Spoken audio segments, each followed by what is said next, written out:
तो आप में से बहुत लोग कहते हैं कि थोड़ी लंबी जर्नी दिखाया करो। फिर क्या था, मौका था, दस्तूर था। मेरे लिए बिल्कुल नया रूट था जिसमें खाना पीना और नज़ारा भरपूर था। थम्स अप हिल के साथ मनमाड का किशमिश मशहूर था। सुहानी शाम में बुधनी घाट पहुँचे तो नज़ारा वाकई खूबसूरती से भरपूर था। तो आइए अपनी गोवा एक्सप्रेस के दूसरे और सबसे एक्साइटिंग पार्ट की जर्नी शुरू करते हैं। वीडियो थोड़ा लंबा ज़रूर से है, पर यकीन मानिए आपको ऐसा लगने वाला है जैसे कि आप मेरे साथ यात्रा कर रहे हैं। तो सुबह इस तिरंगे के साथ शुरू हुआ और शाम भी कुछ ऐसी होगी। सुबह की वक्त अगर अच्छी चाय मिल जाए तो मज़ा ही आ जाए, पर इस ट्रेन में चाय थोड़ी फीकी मिली और ट्रेन की चाय है तो ज़्यादा उससे उम्मीद कर भी नहीं सकते। और बात करें इस पार्ट की तो ये है सेकेंड पार्ट मेरी गोवा एक्सप्रेस की जर्नी का, और अभी तक करीब हमने 700 किलोमीटर की जर्नी जो है वो पूरी कर ली है। तो ट्रेन इतनी धीमी इसलिए हो गई है क्योंकि आज के अपने पहले हॉल्ट अहमदनगर पहुंचने वाले हैं।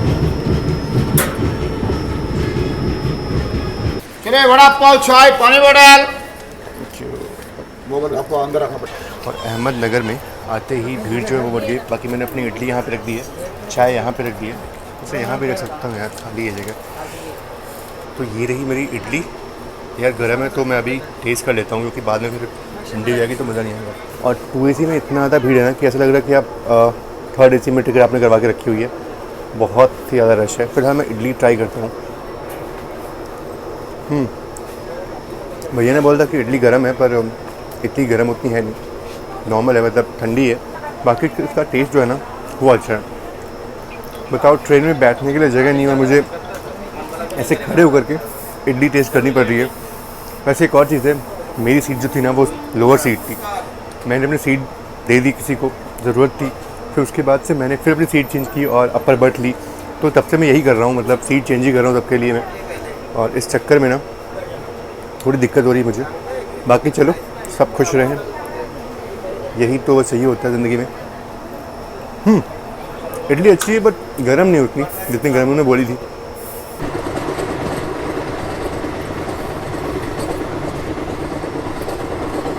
अहमदनगर से निकलने के बाद ट्रेन बहुत ही शानदार कर्व से गुजरती है और मेरा कोच जितना पीछे था फिर भी लोकोमोटिव बिल्कुल साफ साफ दिख रहा था।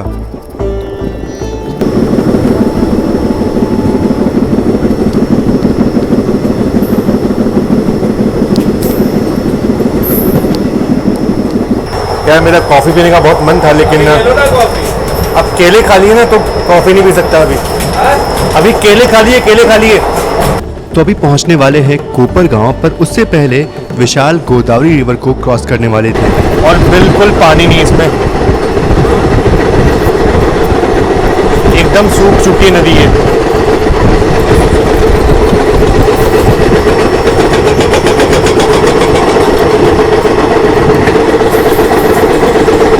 तो बस कुछ ही देर में पहुंचने वाले हैं कोपर गांव। जैसे ही मैंने दरवाज़ा खोला, जो बोर्ड है मैं वो दिखा दिया। वो कितनी खूबसूरत, कितना बढ़िया जो है वो धूप खिली हुई यहाँ पे। तो पहुँच चुके हैं कोपर गांव। और बात करें कोपर गांव की ना, तो ये फेमस इसलिए है क्योंकि यहाँ से जो शिरडी है वो करीब 14 किलोमीटर की दूरी पे, यानी कि बहुत सारे श्रद्धालु होते हैं जिनको शिरडी जाना होता है, वो कोपर गांव में ट्रेन को डिबोट करते हैं। और सिर्फ 14 किलोमीटर की डिस्टेंस पे यहाँ से शिरडी मंदिर जो है वो है। बाकी शिरडी नाम का स्टेशन ऑलरेडी एक है, लेकिन बहुत सारी ट्रेनें जो है ना वो कोपर गांव तक रुक जाती है। तो यहाँ से भी लोग जो हैं वो बाई बस या फिर कोई भी लोकल ऑटो कैब लेकर के शिरडी के लिए पहुँच जाते हैं। तो हाँ, इसलिए कोपर गांव बहुत ही ज़्यादा इम्पॉर्टेंट स्टेशन है क्योंकि बहुत सारे लोग यहाँ पे ट्रेन को डिवोट करते हैं शिरडी जाने के लिए।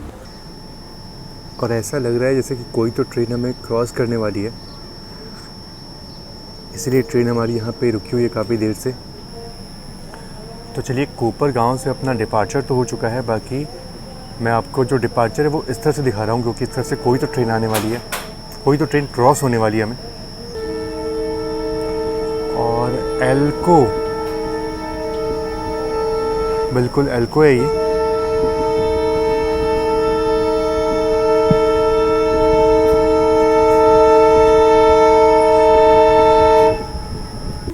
और और ऐसा दृश्य पहले बहुत देखने को मिलता था, पर अब काफ़ी कम हो चुका है जब एल्को लोकोमोटिव किसी ट्रेन को खींच रहे हो। और ये शायद से काकीनाडा पोर्ट शिरडी एक्सप्रेस है।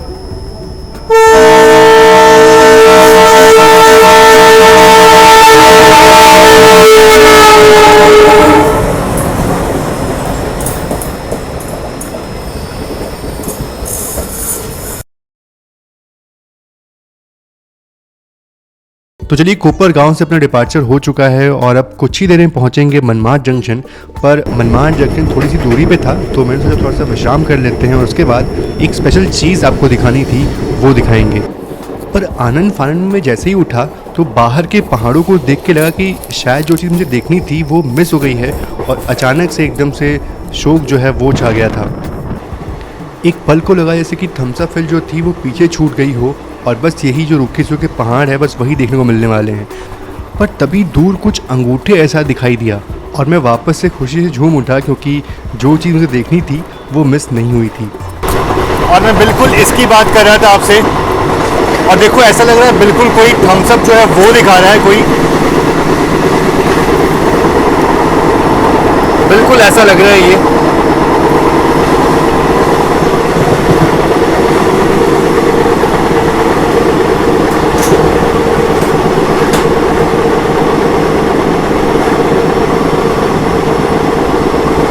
तो ये था थम्स अप हिल, जिसको देखने के लिए दोस्तों ने बोला था मुझे कि ज़रूर से आप इसको देखना, और वाकई में यार काफ़ी बढ़िया था ये।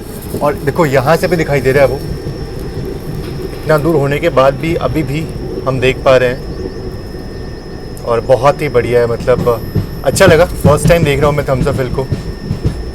और इस रूट पे वैसे मैं दिन के वक्त में पहली बार यात्रा कर रहा हूँ, तो बहुत कुछ एक्सप्लोर करने को है, बहुत कुछ देखने को है। चलिए फ़िलहाल बस कुछ ही देर में हम मनमाड जंक्शन पहुंचने वाले हैं और ऑलमोस्ट पहुंच चुके हैं। वैसे पुणे तो हम करीब सुबह 4:30 बजे पहुंच चुके थे, लेकिन उस वक्त मैं सो रहा था, तो उसके बाद से मनमाड जंक्शन जो है वो एक बड़ा स्टेशन है जहां पे हमारी ट्रेन रुकने वाली है। और बड़ा स्टेशन मतलब कि बहुत चीज़ें आपको देखने को मिलेगी, बहुत सारी चीज़ें आपको खाने पीने की मिल सकती है।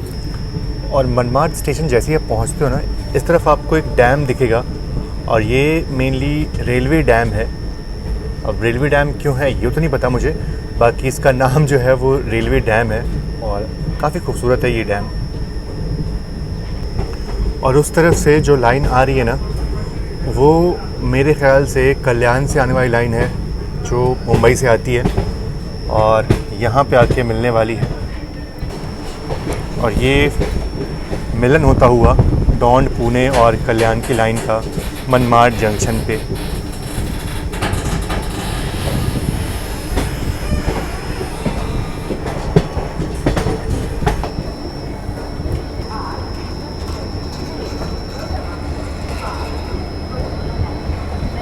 और सामने आप जो ट्रेन देख रहे हैं ना, वो मेरे ख्याल से झेलम एक्सप्रेस है, और ये तो पार्सल स्पेशल लग रही है मुझे। तो पहुंच चुके हैं मनमाड रेलवे स्टेशन, और यहाँ पे ना मुझे बहुत सारा वड़ा पाव जो है वो दिख रहा है। मतलब शायद से यहाँ पे वड़ा पाव जो है फेमस होगा। ट्राई करता हूँ मैं। और बाकी हाँ, और यहाँ पे किशमिश भी बहुत मिल रहा है, तो शायद से मुझे लगता है कि यहाँ पे यहाँ की जो किशमिश है ना, वो बहुत ही फेमस होती होगी। 220 का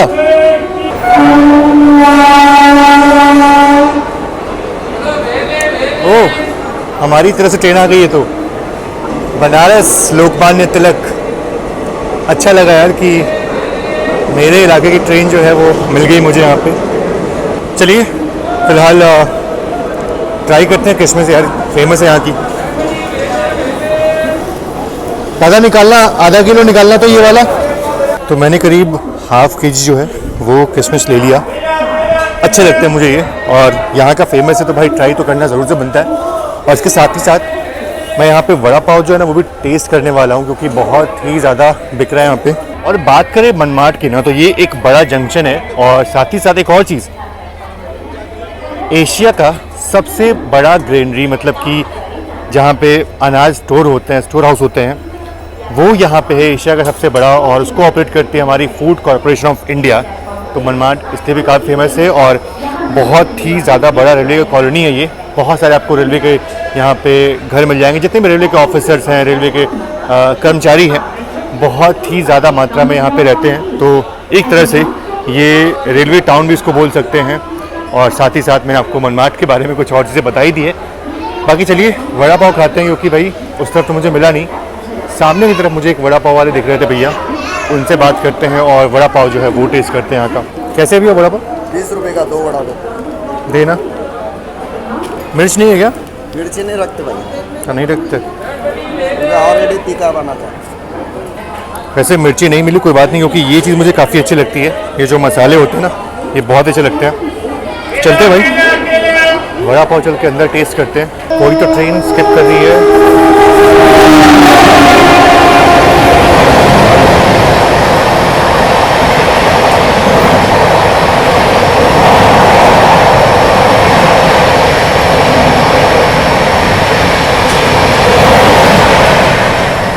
और मेरे को इसमें ट्रैवल करना है, काफ़ी बड़ी गाड़ी है ये। तो ये फ़िलहाल हमें ओवरटेक करी गई है। एक और चीज़ है कि वड़ा पाव मेरे से देख करके रहा नहीं गया, तो मैं शुरू कर दिया मैंने खाना। और टेस्ट वाकई में काफ़ी अच्छा है। स्टेशन में आपको इतने अच्छे वड़ा पाव मिल जाते हैं, ये सिर्फ आपको महाराष्ट्र में ही देखने को मिलेगा। बाकी काफ़ी अच्छे हैं। और मैं आपसे बोल ही रहा था कि मनमाड बहुत ही ज़्यादा बिजी स्टेशन है, मतलब बहुत सारी गाड़ियाँ यहाँ से उतरती हैं। और देखो बैक टू बैक कितनी सारी गाड़ियाँ यहाँ पे आ रही हैं। अभी फ़िलहाल सामने छपरा लोकमान्य तिलक जो है वो आ चुकी है। और बैक टू बैक जो ट्रेनें हैं ना वो आ रही हैं। फ़िलहाल अभी जो है वो तुलसी एक्सप्रेस जो है वो आ चुकी है। ये भी काफ़ी नामी गाड़ी है, बहुत ही भर के चलती है ट्रेन ये। लोकमान्य तिलक प्रयागराज तुलसी एक्सप्रेस। और फाइनली अपना डिपार्चर जो है वो मनमाड जंक्शन से हो चुका है। खूबसूरत धूप और ये रेल सफ़र वाकई में बहुत ही बढ़िया है।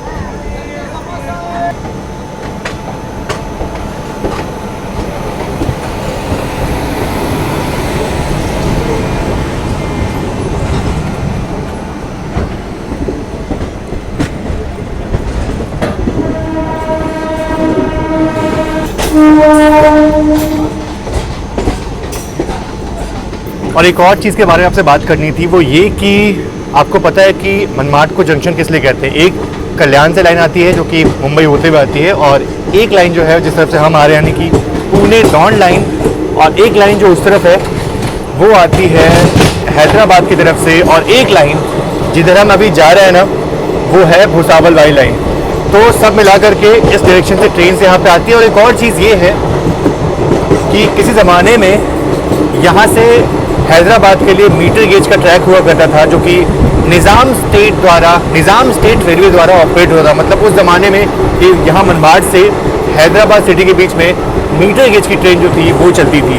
तो वाकई में बहुत ही ऐतिहासिक है ये जंक्शन, बहुत ही ऐतिहासिक है ये रूट, और बहुत ही ऐतिहासिक है ये सफ़र हमारा गोवा एक्सप्रेस का। तो वक्त हो चला है करीब 12:30 और हम पहुंच रहे हैं जलगांव। तो यहाँ बहुत ही कम हॉल्ट था, मतलब सिर्फ और सिर्फ 2 मिनट की ट्रेन यहाँ पे रुकी। बाकी मुझे आपसे बात करना था जलगांव के बारे में। जलगांव को जंक्शन इसलिए बोलते हैं क्योंकि एक तो लाइन जिधर से हम आ रहे हैं, यानी कि अपना मनमाड वाला लाइन, और एक लाइन जो है वो सूरत की तरफ से आती है जो यहाँ पे आके मिल जाती है। इस कारण से इसको जंक्शन जो है वो बोलते हैं। और आगे हम निकल रहे हैं भुसावल की तरफ। बहुत दूर नहीं है भुसावल, यहाँ से करीब 30-35 मिनट का रास्ता यहाँ से होने वाला है। और एक और चीज़ है कि यहाँ मुझे गांधी जी की बहुत सारी स्मृतियाँ दिख रही हैं, उनके फ़ोटोज़ दिख रही हैं। वो इसलिए क्योंकि यहाँ पे ना गांधी जी का म्यूज़ियम है, जो उनके लाइफ के बारे में वहाँ पे सब चीज़ जो है वो दर्शाया गया है, इसलिए ये जगह फेमस है। और एक और चीज़ है, यहाँ से करीब 50 किलोमीटर की दूरी पे आप जो अजंता के केव्स हैं ना, उसको आप देख सकते हो, घूम सकते हो। तो यहाँ से वो चीज़ भी काफ़ी पास पड़ती है जलगांव से, तो बहुत ही फेमस है जलगांव इसलिए। और एक और चीज़ है कि इसे महाराष्ट्र का गोल्ड सिटी भी कहते हैं, क्योंकि यहाँ पे गोल्ड बहुत ज़्यादा यहाँ पे इसका प्रोडक्शन होता है। और साथ ही साथ एक और चीज़ है, गोल्ड सिटी तो ठीक है, पर जलगांव को बनाना सिटी भी कहते हैं, क्योंकि यहाँ पे महाराष्ट्र का 2/3 जो बनाने का प्रोडक्शन है वो होता है। तो जैसे ही हम जलगांव से निकले, बस कुछ दूर चलने के बाद, यानी कि 20 से 25 मिनट के जर्नी के बाद फ़िलहाल पहुँच चुके हैं भुसावल। और जैसे जैसे हम आगे बढ़ रहे हैं ना वैसे वैसे मौसम में गर्माहट बढ़ती जा रही है। हालांकि दिन और खिलता जा रहा है, दोपहर का वक्त हो चुका है, तो मौसम में गर्माहट तो लाजमी है। तो करीब 10 मिनट से हमारी ट्रेन जो है वो भुसावल के आउटर पे रुकी हुई है और अभी हॉन्किंग तो ही है, पर देखते हैं कि ट्रेन आगे बढ़ती है या नहीं।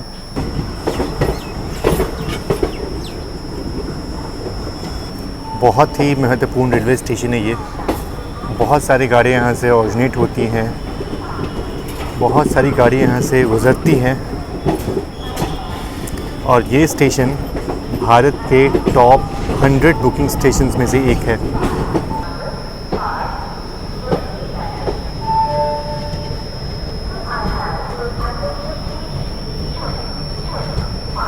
और यहाँ पे हमारी ट्रेन का अराइवल तो हो ही रहा है, साथ ही साथ जो तुलसी एक्सप्रेस है जो हमें मनमाड में मिली थी उसका भी अनाउंसमेंट हो रहा है, तो वो भी ट्रेन बस यहाँ पहुँचती होगी।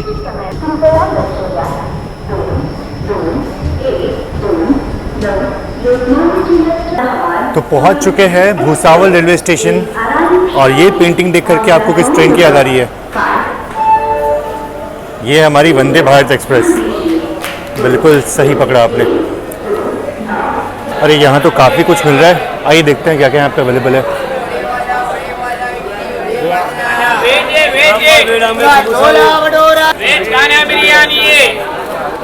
काफ़ी कुछ मिल रहा है खाने को। वैसे यहाँ पे तो बहुत कुछ मिल रहा है, पर मेरा फ़िलहाल जो मन था वो आइसक्रीम खाने का था, क्योंकि आइसक्रीम खाने की तलब जो है वो लगी है मुझे और गर्मी भी काफ़ी बढ़ गई अब तो। और वो देखिए उस तरफ जो तुलसी एक्सप्रेस है ना वो आ चुकी है। हमारी इससे मुलाकात जो है वो मनमाड में हुई थी और बिल्कुल हमारे पीछे पीछे ये ट्रेन आई है। अब देखते हैं कि कौन पहले डिपार्चर लेता है, हमारी ट्रेन पहले निकलती है या फिर तुलसी एक्सप्रेस जो है वो पहले निकलती है, देखने वाली बात होगी। और एक और चीज़ है, लोग डायमंड क्रॉसिंग के बारे में जानते हैं, मतलब नागपुर का डायमंड क्रॉसिंग तो लोग बहुत जानते होंगे, लेकिन क्या आपको पता है कि भुसावल के पास में भी एक डायमंड क्रॉसिंग है? आपको मैं दिखा तो नहीं पाऊंगा, लेकिन मैं कोशिश करूंगा कि आपको उसकी एक झलकी जो है ना कि बता पाऊँ कि हाँ वो इस डायरेक्शन में। चलिए फिलहाल ट्रेन का डिपार्चर जो है वो हो चुका है। दो चीज़ें आपको दिखानी है, एक भुसावल लोको शेड और उसके बाद से जो डायमंड क्रॉसिंग है वो। भुसावल को जंक्शन इसलिए बोलते हैं क्योंकि यहाँ से एक लाइन जो है वो खंडवा की तरफ निकल जाती है, जिस रूट से भी हम जाने वाले हैं, और बाकी एक रूट जो है वो निकल जाती है अकोला की तरफ और आगे वो जो रूट है वो नागपुर तक चला जाता है। तो इस कारण से इसको जंक्शन बोलते हैं। और उस तरफ तुलसी एक्सप्रेस जो है वो अभी भी खड़ी है, मेरे ख्याल से बिल्कुल हमारे पीछे पीछे वो चलते हुए आएगी वो। तो ये वाला दृश्य जो है वो आप दूसरी बात देख रहे हो, जब हमारी ट्रेन जो थी वो मनमाड से निकल रही थी तो भी हम तुलसी एक्सप्रेस को ऐसे ही कैप्चर किए थे और फिर से तुलसी एक्सप्रेस को हम ऐसे ही पीछे छोड़ रहे हैं।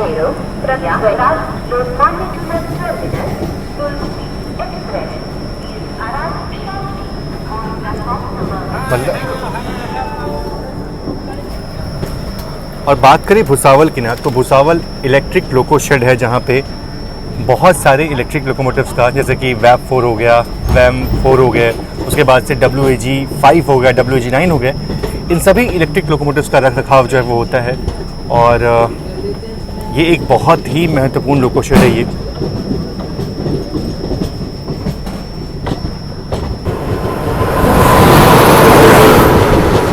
ओह, ये तुलसी एक्सप्रेस भी है, मतलब देखो दोनों तुलसी एक्सप्रेस, यानी कि जो पीछे भी खड़ी थी और अप एंड डाउन दोनों तुलसी एक्सप्रेस जो है वो एक दूसरे को भुसावल में मिलने वाली हैं।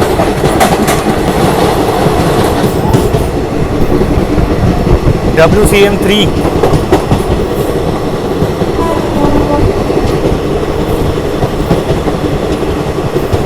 तो जो डायमंड क्रॉसिंग था वो तो मैं आपको दिखा नहीं पाया क्योंकि वो गुड्स यार्ड के पास कहीं होता है। मेरे ख्याल से जो लोग भुसावल के हो ज़रूर से आप मुझे बताओ, पर इतना मुझे पता है कि यहाँ भी एक डायमंड क्रॉसिंग जो है वो देखने को मिलता है।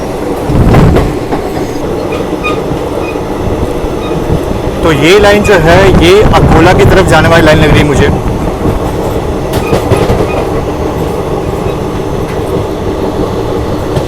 और अब जाके वापस किसी बड़ी रिवर को क्रॉस करने वाले थे और ये थी ताप्ती रिवर।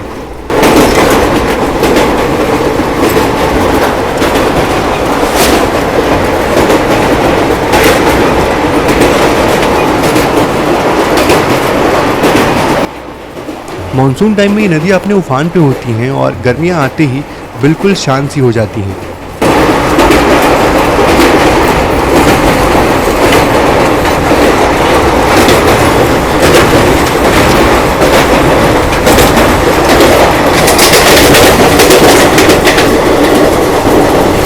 अंडा बिरयानी है, चिकन बिरयानी है, और इसमें थाली में क्या क्या है? दाल फ्राई है, सब्जी है, रोटी है, राइस है, 50 मिनट। चलो ठीक है, थैंक यू। और यहाँ मैंने लंच में वेज बिरयानी ऑर्डर की थी और दूसरी तरफ पुष्पक एक्सप्रेस खड़ी है। कौन खड़ा है सामने? पुष्पक एक्सप्रेस, लखनऊ मुंबई। बहुत ही अच्छी गाड़ी है, बहुत ही पैक चल। वेज बिरयानी है कहने को, तो देखो कुछ ऐसी है गोवा एक्सप्रेस में मिलने वाली वेज बिरयानी।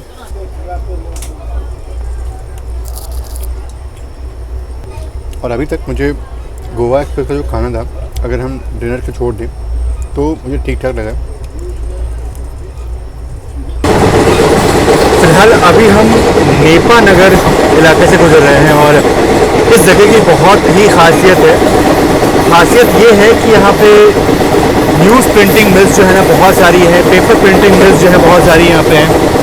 और एशिया का पहला प्रिंटिंग मिल जो था ना वो यही नेपा नगर में शुरू हुआ था, जिसको जवाहरलाल नेहरू ने शुरू किया था 1956 में।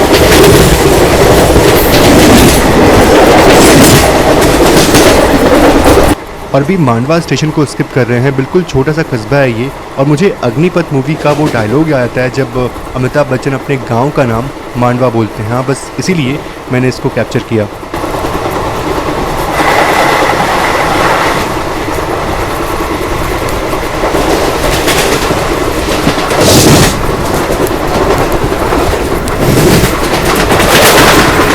और यहाँ पे आपको मेरी हालत दिख रही होगी, मतलब अभी मैं जहाँ बैठा हूँ वो मेरी ओरिजिनल सीट थी, पर फिर साइड लोअर पे एक्सचेंज हुआ, फिर साइड अपर पे, और अभी यहाँ पे बैठा हुआ हूँ। सेकंड एसी के नाम पे ऐसा लग रहा है मानो एसी जनरल क्लास में यात्रा कर रहा हो।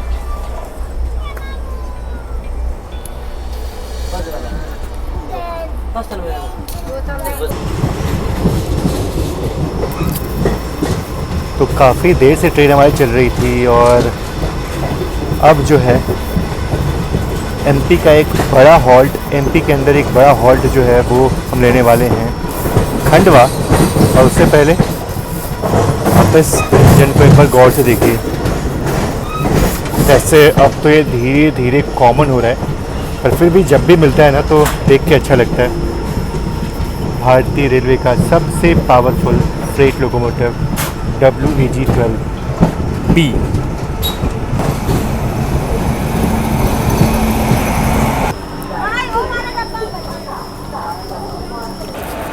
इधर कोई तो ट्रेन आ रही है और ये है देहरादून CSMT। तो अंकुर भाई मिल गए मुझे खंडवा। आप यहीं पे रहते हो? No, I am from Brahmapur. Actually मेरे ट्रेन में मैं सो ही रह गया, मेरे को भुसावल में उतरना था। मेरा ब्रह्मपुर स्टॉप है, नॉन स्टॉप गाड़ी। अच्छा। तो अभी यहाँ से कैसे जाओगे वापस? या from CST Amritsar express coming. Okay. चलो हैप्पी जर्नी में। Thank you. Best wishes. Thank you.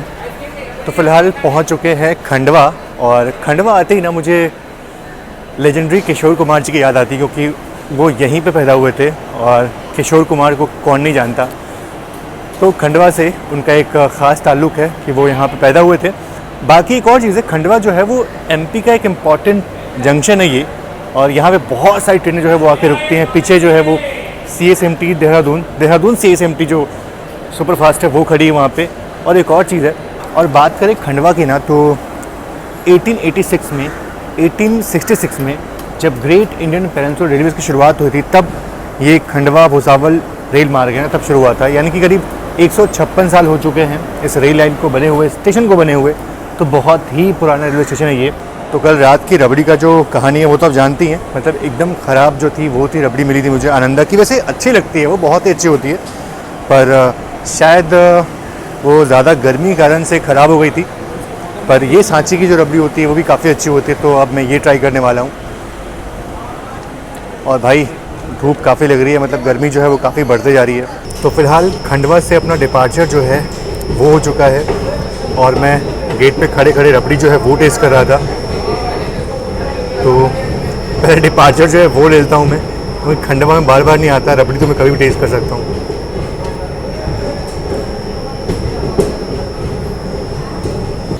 और ये शाम देखिए, सूरज ठीक हमारी ट्रेन के पीछे है। ये वीडियो मैंने इंस्टाग्राम पे बहुत पहले अपलोड की थी, तो अगर आप मुझे वहाँ फॉलो नहीं करते हैं तो आईडी यहाँ पे आपको मिल जाएगी, रेल ज्ञानकोश। आप जाके मुझे वहाँ फॉलो करिए, क्योंकि मैं अपनी आने वाली जर्नीज़ की अपनी सारी अपडेट्स ऐसे ही आपके साथ वहाँ शेयर करता हूँ।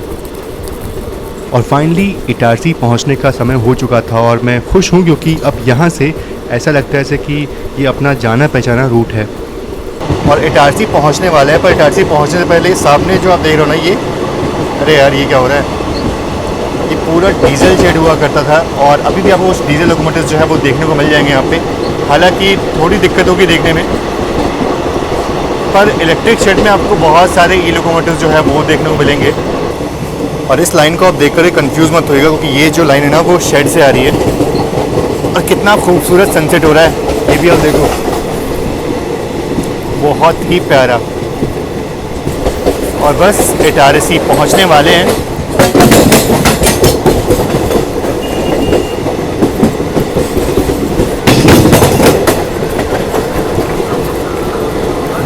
और ये जो आप लाइन देख रहे हैं ना, ये नागपुर की तरफ निकल जाती है। तो एक रूट तो आपको बता दिया आपको कि इटारसी को जंक्शन क्यों बोलते हैं, क्योंकि यहाँ से एक लाइन जो है वो नागपुर के निकल जाती है। और बाकी आपको बताऊँगा आगे चल करके। फिलहाल ये सनसेट जितना आप देखो ना उतना कम, मतलब कितना खूबसूरत लग रहा है ये सनसेट।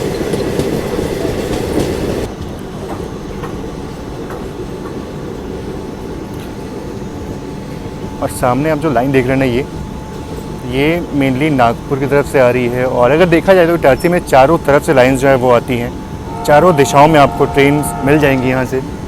चाहे आपको मुंबई जाना हो या फिर आपको जबलपुर की तरफ जाना हो या फिर जिधर अभी हम जा रहे हैं यानी कि दिल्ली की तरफ, आपको हर दिशा में गाड़ी यहाँ से मिल जाएगी। और ये दिन के उजाले में मेरे ख्याल से आखिरी अराइवल है आज के इस जर्नी का, क्योंकि इसके बाद से फिर भोपाल जो है वो रात के वक्त में आएगा। होशंगाबाद थोड़ा सा आपको दिन में मिलेगा, बट प्रॉपर डायरेक्ट में आपको इटारसी का अराइवल जो है ये देखने को मिल रहा है।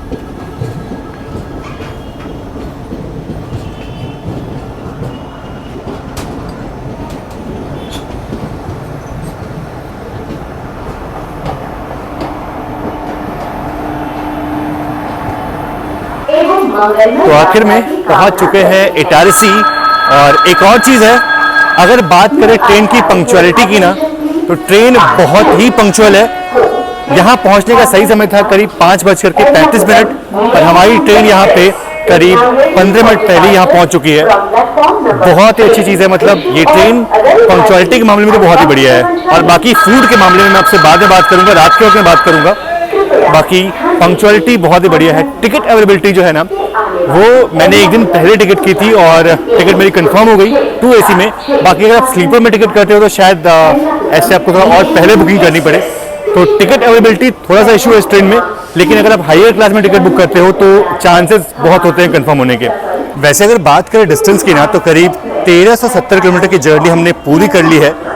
कल शाम को 3:30 बजे हमने अपनी यात्रा शुरू की थी और फिलहाल वक्त हो चुका है करीब 5:10 का। तो अराउंड 25 25 घंटों का जो सफ़र है वो हमने पूरा कर लिया है यहाँ पे। बाकी अभी और सफ़र बाकी है। कल सुबह 6:30 बजे हम दिल्ली पहुँचेंगे, तो अभी काफ़ी लंबा सफ़र हमें तय करना है इटारसी से भी। लेकिन एक अच्छी बात यह है कि यहाँ तक सफ़र काफ़ी बढ़िया रहा है, काफ़ी अच्छा रहा है।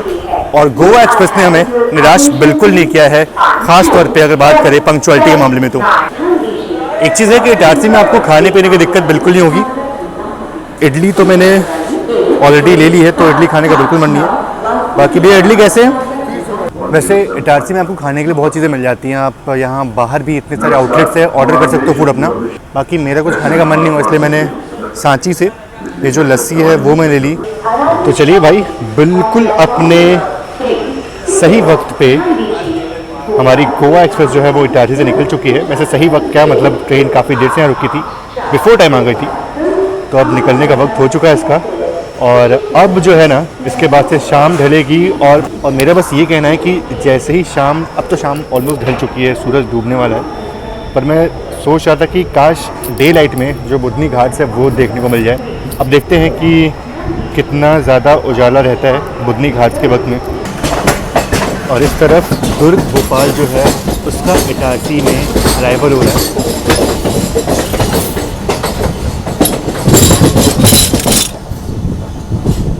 और यही लाइन जो है वो आगे निकल जाती है पिपरिया होते हुए जबलपुर की तरफ। और एक और चीज़ है, यहाँ पे आपको इलेक्ट्रिक लोको शेड भी देखने को मिल जाता है।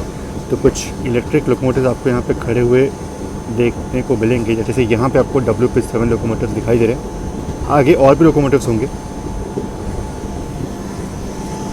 और एक और चीज़ है, यहाँ पे बहुत ही प्रसिद्ध हनुमान जी का मंदिर जो है ना वो भी देखने को मिलता है। बड़ी अच्छी बात है, मतलब आज ट्यूसडे है और ट्यूसडे के दिन हनुमान जी के दर्शन हो जाए तो भाई क्या ही कहने। देखिए इस तरफ कितने सारे लोकोमोटिव्स जो है वो खड़े हैं, कुछ WP7, बाकी WP4।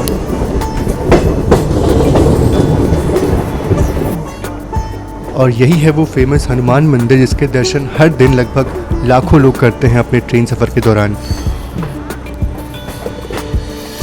और अब इंतज़ार था बुधनी घाट का और मन में एक डर था कि कहीं बुधनी घाट पहुंचने से पहले जो सूरज है वो कहीं पूरी तरह से डूब ना जाए। और ये है खूबसूरत सनसेट। देखो एक तरफ आसमान में नारंगी कलर, बीच में हल्का हल्का वाइट और नीचे ग्रीनरी, बन गया तिरंगा अपना।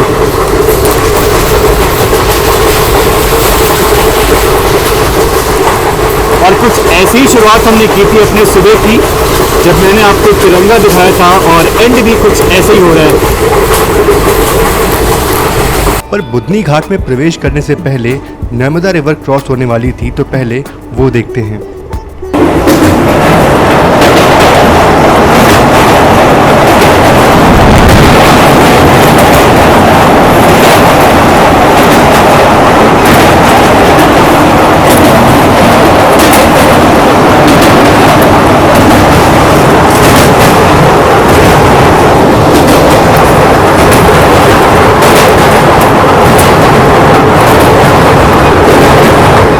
फिलहाल अभी हम स्किप कर रहे हैं बुधनी, और इसके बाद से ना जो बुधनी घाट का सेक्शन है वो शुरू हो जाएगा। तो देखो हल्का हल्का उजाला तो है अभी, तो शायद से कुछ अच्छा देखने को मिल जाए।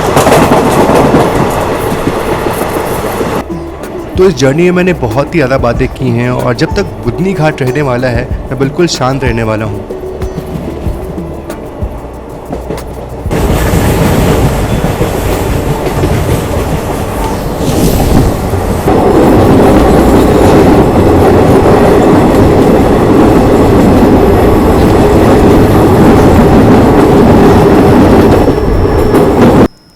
तो बिल्कुल बुधनी घाट के बीचों बीच हमारी ट्रेन जो है वो रुक चुकी है। मेरा मन तो कर रहा है, नहीं अब तो कुछ नहीं मन कर रहा मेरा, हो गया बस।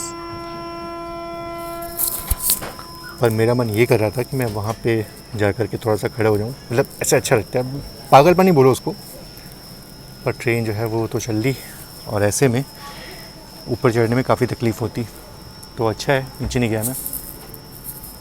बाकी देखो ना बुधनी घाट मतलब अभी भी काफ़ी ठीक ठाक है, लेकिन जितनी हरियाली होती है मानसून में ना वैसे तो बिल्कुल नहीं, ऑब्वियस सी बात है, बट फिर भी काफ़ी अच्छा लग रहा है।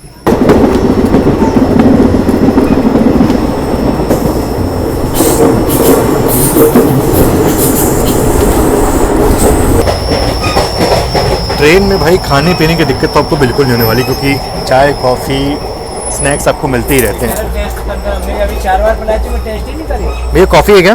हाँ कॉफी पिलाना दो।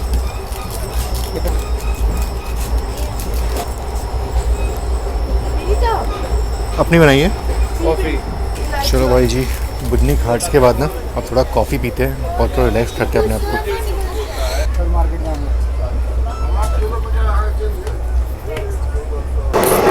तो मैं सीट पे अच्छे से बैठा हुआ था और देखा कि अंकल जी लोग अपना बैग वैग लेकर के निकलना शुरू कर दिए। तो एक पल को मैं तो डर गया भाई, क्या हुआ मतलब हबीबगंज। एक पल तो मैं डर गया कि कहीं रानी कमलापति यानी कि हबीबगंज रेलवे स्टेशन कहीं स्किप तो नहीं हो गया, पर ऐसा नहीं है। बस अभी पहुंचने वाले हैं रानी कमलापति रेलवे स्टेशन, और देखते हैं कि भाई स्टेशन कितना ज़्यादा अच्छा दिख रहा है रात के वक्त में। हालांकि स्किप होगा तो बहुत कुछ नहीं दिखा पाऊँगा आपको, लेकिन यार भोपाल शहर में काफ़ी रहा हूँ मैं, क्या बढ़िया लगता है ये शहर, मतलब बहुत ही खूबसूरत शहर है ये।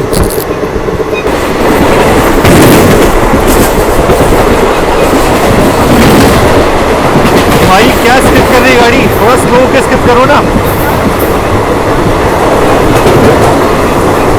ये है रानी कमलापति रेलवे स्टेशन।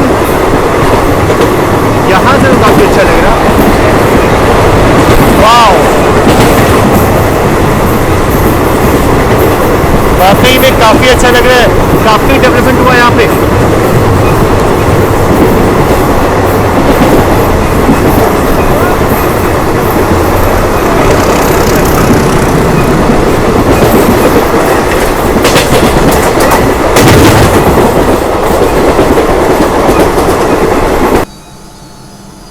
और भोपाल के बिल्कुल आउटर पे हमारी ट्रेन जो है वो रुक चुकी है। पहुंच चुके हैं भोपाल। वैसे भोपाल पहुंचने का जो सही समय था, तो भोपाल पहुंचने का जो सही समय था वो करीब 7:10 था, लेकिन थोड़ा लेट हो चुका है हमें यहाँ पहुंचने में। एक चीज़ है कि स्टेशन पे आपको ढोकले और पोहे जो है वो मिल जाते हैं। पेटीज भी पड़ी हुई है। पेटीज गरम है, बोल गरम है। और समोसे और इडली वो भी रखे हुए हैं, तो यहाँ पे आपको काफ़ी चीज़ मिल जाएंगी यार। आइए, खमन ढोकला पोहे वालो, खमन ढोकला पोहे वालो। और बात करें भोपाल की ना, तो ये हमारी ट्रेन का 29 स्टॉप है। सोचो कितना ज़्यादा स्टॉप दिया गया इस ट्रेन को। ये 29 स्टॉप है और अभी भी हमें और सफ़र तय करना है। वैसे भोपाल पहुंचने का जो सही समय था वो करीब 7:10 का था, लेकिन हम यहाँ पे 7:17 यानी कि करीब 7 मिनट के डिले से यहाँ पहुँचे। और ये मुझे बहुत अच्छी चीज़ लगती है। मतलब कई बार स्टेशन पे होता है पर ये पानी आपको मिलता नहीं है, मतलब बंद होता है नॉर्मली। आपको 5 रुपये से लेकर के 7 रुपये के बीच में जो RO वाटर है वो मिल जाता है। कितने का बॉटल भैया? 10 रुपये का 1 लीटर। और अपनी बॉटल हो तो? अपनी बोतल हो तब भी 10 रुपये का? नहीं, 5 का है, 5 का है अपनी हो तो ये चीज़ काफ़ी अच्छी लगती है। मतलब अपनी बोतल खुद लेकर के आओ, 5 रुपये दो और 1 लीटर आपको पानी मिल जाएगा। अच्छा, बातों बातों में तो बताना ही भूल गया कि भोपाल को जंक्शन क्यों बोलते हैं। तो देखिए, भोपाल को जंक्शन इसलिए बोलते हैं क्योंकि मेनली यहाँ से 3 लाइनें जो है वो निकलती हैं। एक लाइन जिधर अभी हम जा रहे हैं, यानी कि बिना होते हुए झांसी, मतलब अब वो रानी वीरांगना लक्ष्मीबाई स्टेशन बन गया है, तो ठीक है, एक वो लाइन हो गया। उसके बाद से एक लाइन जो है ना वो मक्सी होते हुए उज्जैन की तरफ चला जाता है, और एक लाइन जिधर से अभी हम आ रहे हैं यानी कि इटारसी। तो सब मिलाकर के ये रूट है, जिस कारण से इसको जंक्शन बोलते हैं। चलिए, फिलहाल डिपार्चर का वक्त हो चुका है, डिपार्चर लेते हैं और उसके बाद से क्या दिखाएंगे आपको रात में। हम कुछ तो दिखा नहीं पाएंगे आपको, तो सीधे आपसे मिलेंगे ना झांसी स्टेशन पे। नहीं, मुझे देखना है कि मुझे देखना है कि झांसी स्टेशन जो है ना अब कैसा दिखता है, मतलब नाम कितना बड़ा है, कैसा दिखता है। चलिए फिलहाल डिपार्चर जो है वो लेते हैं। चलिए, भोपाल से तो अपना डिपार्चर हो चुका है और अब हमारी ट्रेन जो है ना वो सीधा बीना जंक्शन पे रुकने वाली है, और बीना के बाद हमारी ट्रेन झांसी, यानी कि अब उसको वीरांगना लक्ष्मीबाई स्टेशन जो है वो नाम चेंज कर दिया गया, तो वहाँ रुकने वाली है। तो इसलिए आपसे सीधा मुलाकात। अरे वो भैया माने नहीं, मतलब वो बैठने वाले हैं ट्रेन में। चलो बैठ गए। तो चलिए, गेट पे खड़े रहे कोई मतलब है नहीं, क्योंकि रात का वक्त है और कुछ दिखा पाना बिल्कुल भी पॉसिबल नहीं है। बाकी एक और चीज़ है कि इसके बाद भदभदा घाट करके एक बढ़िया घाट सेक्शन आता है, वो बढ़िया लगता है, लेकिन रात के वक्त में वो तो दिखाना पॉसिबल ही नहीं है। तो मैं सीट पे आया, देखा कि मेरा जो डिनर है ना वो रख दिया गया। अभी सिर्फ 7 बजे का 7:30 का वक्त हुआ है और डिनर जो है वो रख दिया गया। शायद ये मेरा ही होगा। चलो डिनर टाइम, क्योंकि डिनर जो है वो आ चुका है हमारा। और एक अच्छी बात ये है कि यहाँ पे जो पैसेंजर्स थे ना वो लोग भोपाल में डिबोर्ड कर दिए, तो बढ़िया एकदम खाली स्पेस है। यहाँ बैठकर अच्छे से मैं आपको आज का जो फूड रिव्यू है, डिनर का रिव्यू है, अच्छे से दे पाऊँगा। मैं बहुत ही शांति से दूंगा। मैं कल थोड़ा सा दिक्कत हो गया था, मतलब एक तो वैसी इतनी भीड़ थी यार, आज काफ़ी अच्छा है सब माहौल। चलो, इसमें जो है ना ये पराठे हैं, और भैया ने बोला कि आज जो सब्ज़ी है वो मैंने चेंज की है थोड़ी सी, तो शायद वो आपको अच्छा लगे, क्योंकि कल की सब्ज़ी तो मुझे उतनी अच्छी नहीं लगी थी। बाकी आज देखते हैं कि कैसी सब्ज़ी इन्होंने दी है मुझे। ये तो दाल नहीं। तो एक काम करते हैं, सब चीज़ें जाएँ बाद में, पहले दाल जो है वो टेस्ट कर लेते हैं, क्योंकि वही मेरे को अच्छी लग रही है फ़िलहाल अभी तो।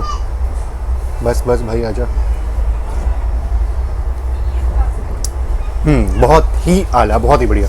आज की दाल काफ़ी अच्छी है, सब्ज़ी भी अच्छी है, आज अच्छी बनाई उन्होंने। कल थोड़ा सा बुरा लगा था मुझे, पर आज खाना वाकई में अच्छा है और मैं इस चीज़ को सच में बोलना चाहूँगा। और ये हैं पराठे, आज के पराठे भी काफ़ी अच्छे लग रहे हैं, गरम गरम पूरे, बहुत ही बढ़िया है, नरम है, बहुत ही सॉफ्ट है पराठे। तो थोड़ी सी पराठों के साथ सब्ज़ी जो है वो खाते हैं।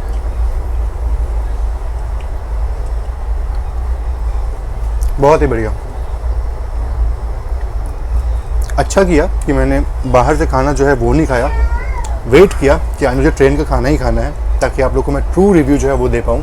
और वाकई में आज का डिनर और दोपहर में जो मैंने बिरयानी खाई थी वो भी काफ़ी बढ़िया थी। और वैसे उसके बाद तो नॉर्मली आपको कटलेट वगैरह जो चीज़ें वो तो मिलती रहती है इस ट्रेन में, तो खाने की कोई दिक्कत तो आपको इस ट्रेन में नहीं होने वाली। हाँ, कल थोड़ा सा खाना फीका ज़रूर से था, पर ऐसा नहीं था कि आप उसको फेंक दो या फिर खा ही नहीं पाओगे, अच्छा था, पर आज का ज़्यादा अच्छा है। तो हाँ, इस ट्रेन में अगर आप खाना लेके नहीं आते हो तो आप रिलाई कर सकते हो, क्योंकि गोवा एक्सप्रेस का जो फूड है वो सुना था अच्छा होता है, और आज देख भी लिया, सही में वाकई में अच्छा होता है।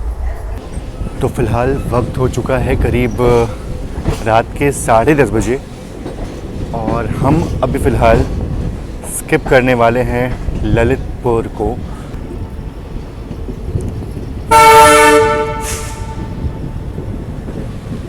और ऐसा लगता है कि शायद ट्रेन यहाँ रुक जाए हमारी।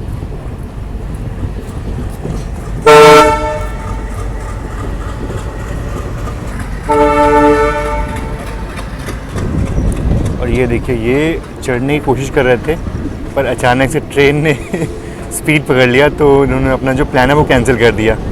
बहुत रिस्की है भाई, ऐसे चढ़ने की कोशिश मत करना कभी। एक्सेलरेशन देखिए आप, क्या कमाल का एक्सेलरेशन है अभी।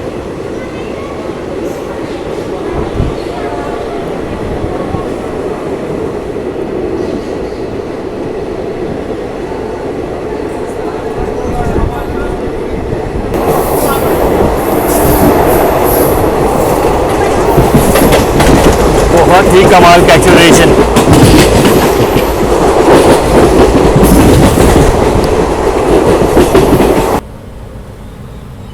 एक चीज़ है कि ऑलमोस्ट सभी लोग जो हैं वो अब सो चुके हैं और रात भी काफ़ी हो चुकी है। और अच्छी बात ये है कि ये वाली सीट जो मुझे चाहिए थी ना, अब मुझे वापस से मिल चुकी है, मतलब। और मुझे जो लोअर सीट होती है ना 2AC में, बहुत अच्छी लगती है, थोड़ी सी इसकी विड्थ ज़्यादा होती है, तो बहुत ही आराम से अच्छे से सो सकते हो उस पर आप। बाकी चलिए सीधा आपसे मुलाकात करते हैं झांसी स्टेशन पे। मैं बार बार भूल जाता हूँ, वीरांगना लक्ष्मीबाई रेलवे स्टेशन पे, और उसके बाद सीधा आपसे मुलाकात होगी सुबह निज़ामुद्दीन में। तो भाई रात के करीब 11:30 का वक्त हो चुका है और हम पहुँचने वाले हैं झांसी, ऑलमोस्ट पहुँच चुके हैं। और मैं ऐसे इसलिए बोल रहा हूँ क्योंकि गोवा से निकले थे तो टेम्परेचर ज़्यादा था और अब ठंडी लगनी शुरू हो गई भाई।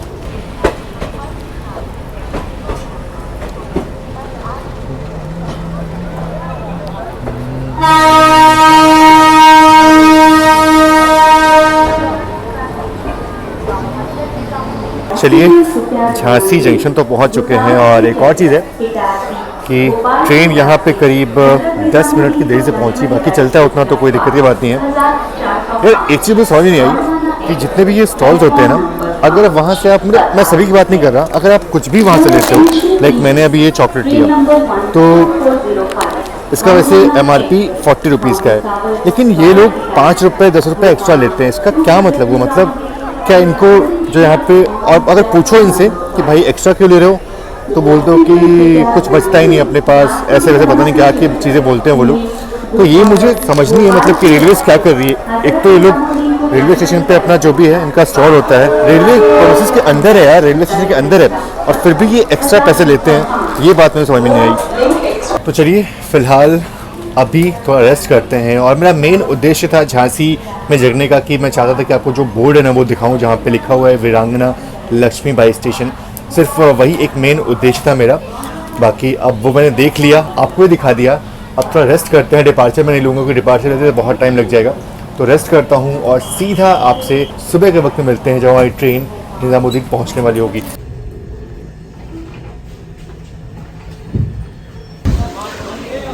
दोस्तों वक्त हो चुका है करीब 6:25 और बिल्कुल अपने टाइम पे हम निज़ामुद्दीन रेलवे स्टेशन पहुंच चुके हैं। और गोवा एक्सप्रेस की जर्नी वाकई बहुत ही शानदार रही, बहुत ही ज़्यादा मज़ा आया। दिक्कत बस इस बात की है कि जो अराइवल है निज़ामुद्दीन का वो मैं कैप्चर नहीं कर पाया, क्योंकि तब तक मैं गहरी नींद में था और लास्ट स्टॉप था, इसलिए अलार्म लगाना भी मैं ठीक नहीं समझा, मतलब अलार्म भी नहीं लगा पाया। एक और चीज़ है कि निज़ामुद्दीन में, यहाँ दिल्ली में जो बारिश है वो हो रही है और इसके कारण से जो ठंड है ना वो भी थोड़ी बढ़ चुकी है भाई। चलिए फ़िलहाल इस वीडियो तो इतना ही, बाकी आप सभी का बहुत बहुत धन्यवाद इस ब्लॉग को देखने के लिए। जय Hind and God bless you all.